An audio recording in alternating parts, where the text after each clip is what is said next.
रात के 12:30 बज रहे थे। एक सुनसान पतला सा रास्ता जो कि कब्रिस्तान की तरफ जा रहा था, उस पर एक नई नवेली सुहाग की चहलकदमी हो रही थी। उसके चेहरे पर डर साफ नजर आ रहा था। रात का सन्नाटा उसकी हिम्मत को तोड़ने की ताकत रखता था, लेकिन फिर भी अपने हाथ में एक छोटी सी काले कपड़े की पोटली लिए वो कब्रिस्तान के गेट तक पहुंच ही गई। उसने कब्रिस्तान का गेट खोला और अंदर कदम रखा। चारों तरफ कब्र ही कब्र, और उनके बीच से होती हुई वो सुहागन एक छोटी सी कब्र के करीब पहुंची। उसने उस कब्र के पास की थोड़ी सी मिट्टी अपने हाथों से हटाई और उस पोटली को जमीन में दफन कर दिया। उसके बाद वो इतनी तेजी से वहां से निकल गई जैसे कि उसके पैरों में पंख लग गए हो। उसके कुछ देर बाद ही लाल लहंगा चुनरी पहने, अपने चेहरे को घूंघट से छिपाए, हाथ में लालटेन लिए एक दूसरी औरत वहां पहुंची। उसने उस पोटली को वापस जमीन से निकाला और फिर लालटेन उस पर दे मारा। इस तरह लालटेन टूटा और वो पोटली आग की चपेट में आ गई। इसी कब्रिस्तान से कुछ ही दूरी पर एक बड़े से घर के एक कमरे में नितिन अपने बिस्तर पर लेटा सिगार के कश लगा रहा था। तभी दरवाजा खुला और वो सुहागन अंदर दाखिल हुई। अनुष्का, आ गई तुम? ये सुनकर वो नितिन के पास आकर बैठी और गुस्से में बोली, हाँ आ गई मैं, वो भी जिंदा। अरे गुस्सा क्यों कर रही हो? जिस तरह की फालतू रस्में तुम्हारे इस घर में मुझसे करवाई जा रही है ना, ऐसी रस्मों के बारे में मैंने सुना तक नहीं। इतनी रात में एक पोटली को जमीन में गाड़ने के लिए मुझे कब्रिस्तान भेज दिया। अगर मुझे कुछ हो जाता तो? उसकी बात को नितिन सुन तो रहा था, लेकिन मुंह से कुछ भी नहीं बोल पा रहा था। ये बस आखिरी रस्म थी जो मैंने कर दी। अब आगे से अगर मुझसे माँ जी ने कोई भी ऐसी वाहियात रस्म करवाई ना, तो मैं पता नहीं क्या कर बैठूंगी। ये कहकर अनुष्का ने चादर टानी और सोने गई। नितिन सोच रहा था कि जिस माँ के आगे उसके पिता नहीं बोलते थे, वो उसके आगे क्या बोलेगा, इसलिए वो चुप ही रहा। उस रात से करीब 9 महीने गुजर जाने के बाद रात के समय अनुष्का को प्रसव पीड़ा शुरू हुई। नितिन नितिन ड्राइंग रूम में अपनी माँ पल्लवी के पास गया, जहाँ उसकी बहन कामिनी भी बैठी थी। माँ, अनुष्का को लेबर पेन शुरू हो गया है, हमें उसे डॉक्टर के पास ले जाना चाहिए। डॉक्टर की जरूरत नहीं है, हमने उसका प्रबंध कर दिया है। तभी दरवाजे से होती हुई एक बूढ़ी औरत अंदर आई। पल्लवी ने उसको अनुष्का के कमरे में भेज दिया और बूढ़ी ने अंदर जाते ही दरवाजा बंद कर दिया। कुछ देर बाद हमारे खानदान का वारिस आने वाला है। कामनी बेटा, तुम सुबह से ही जश्न मनाने की तैयारी शुरू कर देना। कुछ देर बाद एक बच्चे के किलकारी की आवाज सभी को सुनाई दी और वो बूढ़ी बाहर निकली। मुबारक हो, आपको बेटी हुई है। ये सुनकर नितिन बहुत खुश हुआ और कमरे के अंदर दाखिल हो गया, लेकिन पल्लवी के चेहरे पर गुस्सा उबल आया। ये कैसे हो सकता है? एक लड़की? क्या तुमने उससे वो विधि नहीं करवाई थी? करवाई थी माँ। भाभी के पेट पर से मैंने अपने हाथों से वो पोटली पूरे 9 बार घुमाई थी और उनको कब्रिस्तान भी भेजा था। इसका मतलब है उस तांत्रिका ने हमें गलत टोटका बताया था। चलो अभी उसके पास चलते हैं। पल्लवी ने कामिनी को अपने साथ लिया और उसी टाइम घर से निकलकर शमशान भूमि की तरफ रवाना हो गई। कामिनी को इस समय डर तो बहुत लग रहा था, लेकिन अपनी माँ के गुस्से के आगे वो कुछ नहीं बोल रही थी। अचानक उसको पायरों की आवाज सुनाई दी और दोनों ने पलटकर पीछे देखा। उनसे काफी पीछे वही लालटेन वाली औरत उनको नजर आई। माँ, ये कौन है? होगी कोई पागल, तुम पीछे मत देखो, आगे बढ़ो। वो दोनों फिर से आगे बढ़ने लगी और कुछ कदम चलने के बाद उन दोनों की सांसें और कदम दोनों रुक गए। उन्होंने देखा कि जो लालटेन वाली औरत उनके बहुत पीछे थी, अब वही उनसे 10 कदम आगे खड़ी नजर आ रही थी। ए लड़की, कौन है तू? पल्लवी ने उससे सवाल किया। उसने धीरे से अपना लालटेन चेहरे के करीब लाकर उन दोनों को अपना चेहरा दिखाया, जिसे देखकर पल्लवी और कामिनी दोनों का दिल दहल उठा। दोनों चीखती चिल्लाती हुई अपने घर की तरफ वापस भाग निकली। वह सीधा अपने कमरे में आकर रुकी और लंबी लंबी सांसें लेने लगी। मम्मी, वो औरत कौन थी? कितना भयानक चेहरा था उसका। वो कौन थी इस बात से ज्यादा मुझे चिंता इस बात की है कि अनुष्का ने जिंदा लड़की कैसे पैदा की। उस तांत्रिका ने कहा था कि अनुष्का के पेट पर से उस पोटली को 9 बार घुमाकर अनुष्का के हाथों ही कब्रिस्तान में गड़वाना है। उसके बाद अगर अनुष्का के पेट में लड़की हुई तो वो पैदा होने से पहले ही मर जाएगी, और अगर लड़का हुआ तो ही वो सही सलामत पैदा होगा।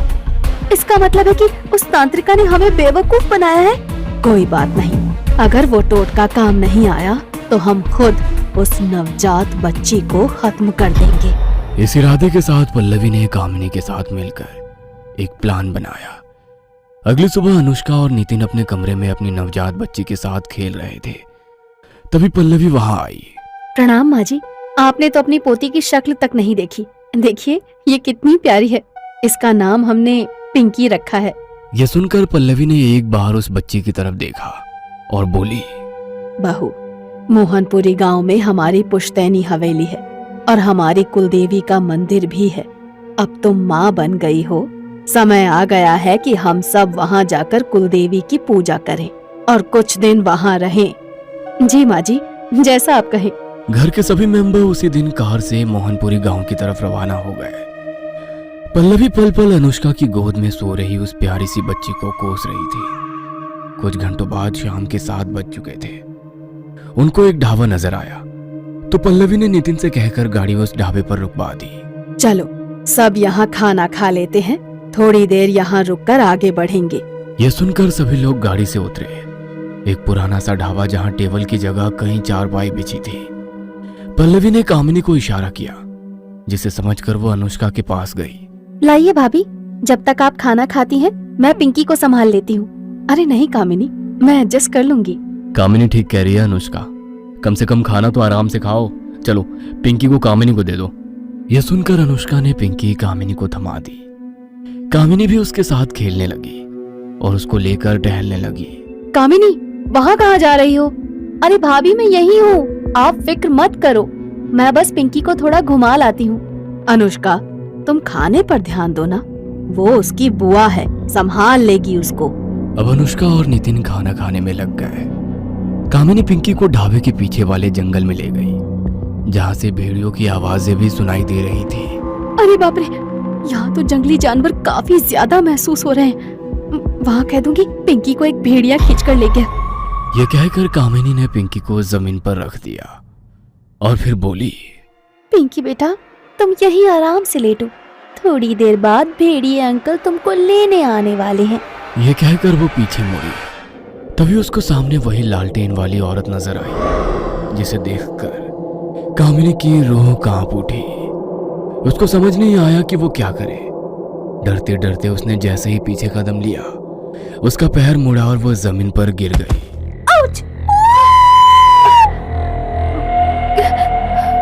ये तो कामिनी की आवाज लगती है। यह सुनकर नितिन और अनुष्का भी उठ खड़े हुए और वो तीनों डरी हुई हालत में ढाबे के पीछे जंगल की तरफ भागे। कामिनी के हाथ में पिंकी भी है, पता नहीं क्या हुआ होगा उसको। वो उसको आवाज लगाते लेकिन सामने से कोई जवाब नहीं मिल रहा था। तभी कुछ ही दूरी पर जमीन पर उन सभी को पिंकी पड़ी हुई नजर आई। पिंकी, मेरी बच्ची। अनुष्का ने पिंकी को गोद में उठाकर प्यार किया और अगले ही पल पल्लवी चिल्ला उठी, कामिनी नहीं। सामने कामिनी की लाश पड़ी थी। उसके जिस्म से उसका सर और एक हाथ गायब था। ये खौफनाक मंजर देखकर सभी का दिल दहल उठा। मेरी बच्ची कामिनी। पल्लवी कामिनी की लाश के पास बैठकर रोने लगी। अनुष्का और नितिन की आंखों से भी आंसू बह रहे थे और उनसे कुछ ही दूरी वही लालटेन वाली औरत खड़ी होकर सब कुछ देख रही थी। कामिनी की मौत से पल्लवी की बुद्धि मानो भ्रष्ट हो गई थी और उसके दिल से यही आवाज आ रही थी, इस मनहूस लड़की की वजह से ही मेरी बेटी की जान गई है।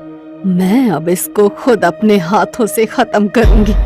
उन लोगों ने कामिनी के शरीर को मोहनपुरी ले जाकर उसका अंतिम संस्कार किया और फिर वहीं पर अपनी पुश्तैनी हवेली में रहने लगे। अभी कुछ ही दिन गुजरने के बाद पल्लवी ने फिर से अपने काम को अंजाम देने के बारे में सोचा। उस रात पल्लवी ने बड़ी बेसब्री के साथ आधी रात होने का इंतजार किया और करीब 10 बजे वो दबे पांव अनुष्का के कमरे में गई। अनुष्का और नितिन दोनों ही बेखबर सो रहे थे। उसने पिंकी को पालने से उठाया और फिर हवेली से निकल गई। अपनी गोद में पिंकी को लिए हुए वो जंगल के बीचों बीच बने एक तालाब पर आ चुकी थी। मेरी बेटी को खाने वाली डायन, भाड़ में जा। ये कहकर उसने पिंकी को छपाक से तालाब में फेंक दिया। उसके बाद जैसे ही पीछे मुड़ी तो उसको जमीन पर वही लालटेन रखा हुआ नजर आया। उसके चेहरे के भाव बदल गए। तभी उसको पानी की आवाज सुनाई दी और उसने पीछे पलट कर देखा। तालाब के अंदर से 2 हाथ ऊपर निकल कर आ रहे थे, जिनके अंदर सही सलामत पिंकी पड़ी मुस्कुरा रही थी। फिर तेजी से पानी के अंदर से वही औरत अपनी गोद में पिंकी लिए हुए बाहर निकल आई। वो पल्लवी के ठीक सामने थी। उस औरत के कपड़ों से पानी टपक रहा था। उसकी खौफनाक सांसों की आवाज पल्लवी के दिल को अंदर से दहला रही थी। कौन है तू? क्यों बार बार इस बच्ची को बचा लेती है? इस पर उस औरत के मुंह से एक शब्द निकला, जोखिनी। ये नाम सुनकर पल्लवी के डर का कोई ठिकाना नहीं रहा। वो वहां से भागना चाहती थी, लेकिन जोखिनी ने उसके बाल पकड़ लिए। उसने एक ही झटके में पल्लवी की गर्दन उसके धड़ से अलग कर दी और इसी पल अनुष्का और नितिन भी वहां आ पहुंचे। यह देखकर उन दोनों का दिल दहल उठा था कि पल्लवी की मौत हो गई थी और उसकी बच्ची घूंघट वाली एक अनजान औरत की गोद में थी। तुम जो भी हो, मुझ पर रहम करो। तुमने जैसे मेरी प्यारी सासू माँ को मार दिया, मेरी बेटी को मत मारना। मेरी बच्ची मुझे दे दो, मेरी बच्ची मुझे वापस कर दो। ये कहते हुए अनुष्का हाथों को फैलाए जमीन पर घुटने टेक आंसू बहाने लगी। मैं तुम्हारी बच्ची को मारने नहीं, बचाने आई हूँ, और पहले भी बचाया था इसकी बुआ से, जो इसको खत्म करना चाहती थी। यह सुनकर अनुष्का और नितिन को सब कुछ समझ में आ गया। उसने आगे बढ़कर अनुष्का को उसकी बच्ची सौंप दी। अनुष्का ने खुशी के आंसू बहाते हुए पिंकी को चूमा और खुद से चिपटा लिया। पुराने समय में अश्वत्थामा ने उत्तरा की कोख पर हमला किया था, जिससे क्रोधित होकर भगवान श्री कृष्ण ने उसको श्राप दिया था। उसके बाद उत्तरा ने मुझे यानी जोखिनी को जन्म दिया और मेरा काम माओ की कोख और उनके नवजात बच्चों की रक्षा करना था। इस तरह जब भी किसी माँ की कोख या उसके नवजात बच्चे को कोई अश्वत्थामा की तरह खत्म करने की कोशिश करेगा तो जोखिनी यानी मैं वापस आऊंगी उस बच्चे को बचाने के लिए। यह सुनकर अनुष्का और नितिन उसको हैरानी से घूरते रह गए और जोखिनी धुएं की तरह हवा में गायब हो गई। दोनों ने अपनी बच्ची को खूब प्यार किया और सामने रखे हुए उस लालटेन को देखने लगे।